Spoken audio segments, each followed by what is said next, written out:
Hey, what's up guys? Today I just wanted to talk about my 2014 Honda CRF250L. Today is the day before Thanksgiving, so it is November 22nd, 2023. I'm in a suburb just outside of Denver, Colorado. It's a beautiful Colorado day. I feel super fortunate to be able to ride on this day. Typically in Colorado it would be much colder than it is now. However, we're supposed to have a big cold front moving in tomorrow and into Friday, so this might be my last day for a little while. But I basically wanted to just talk about the CRF250L. This is a 2014. I bought it, like I mentioned, it's November now. I bought it near the end of August. I felt that I got a good deal on it. It's almost a 10-year-old bike. It only had about 1,800 miles. It's got about 2,600 miles now, so I've almost put 1,000 miles on it in that time. Really try to make it a goal to get out once a week or so on the bike. And ideally put 100 miles or so once a week. Sometimes that works, sometimes it doesn't. Sometimes more, sometimes less. I work in downtown Denver, but I have a company car, so I do not use the bike at all for commuting. I just want to talk about a couple of things that the bike has on it. These are some of the things that the previous owner did. He added that windscreen. Not certain if I like it or dislike it. Unfortunately, he drilled holes, so I'm kind of stuck with it. He added the hand guards, which are real nice. I do like those. He also added the Flatland Racing skid plate. That works really well as the radiator guard. Really like that as well. He also did I think there are 1/2 inch risers on the handlebar, as well as the ram mount. Also has a oversized fuel tank, which is real nice. This bike goes about 250 miles, 280 miles on a tank of fuel, which is real nice, and it's literally only about $10 to fill the bike up.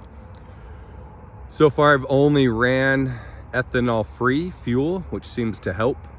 The only complaint, if I was to have one about this bike, as is everybody's complaint, is it's a little underpowered and a little heavy.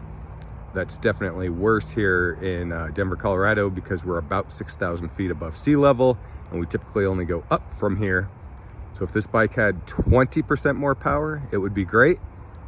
As it is, it's a great bike overall, but it is not perfect at anything. It is not perfect on-road. It is not perfect off-road, but it's a great combination. I'm in my mid-40s, and I have ridden motorcycles longer than I have driven cars. I hadn't owned a motorcycle for at least 10 years or so. And the bike I had before this was a street bike. It was a Yamaha R series bike. My brother-in-law let me ride his KTM when we were up camping, and it kind of reignited the spark to get a bike again. So I'm happy that I've chosen this.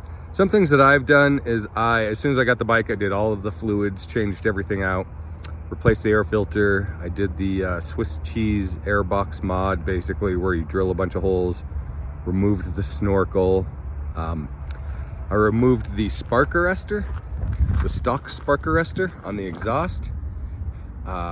In doing that, the rear tail light completely got burnt up. So I did end up doing the tidy tail, which is the fender eliminator kit. However, I really like the way it looks. I really like the way it functions. I also added this rear rack, super functional as well.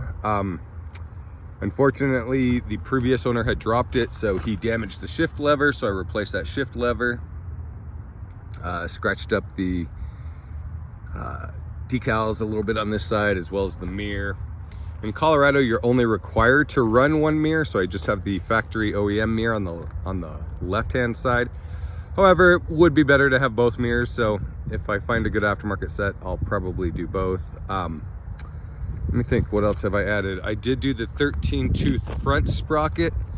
I'm not certain, it certainly didn't make things worse, but I don't know how much it helped. I kind of thought it would help a little bit more than what I feel, but again, it didn't make anything worse, and it actually did make 6th gear a little more usable.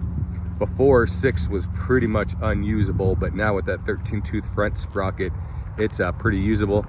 I actually replaced the hand grips as well. Those are Pro Tape Propello guards. I've ran those on all of my bikes and ATVs. I really like them, and they're super cost effective. A couple of things I want to do in the future is I want to do the seat concept seat. Also, I do need to do some tires. The factory rear tires getting pretty bad, as well as the front. But overall, I'm super happy with this bike. That's about it. Thanks.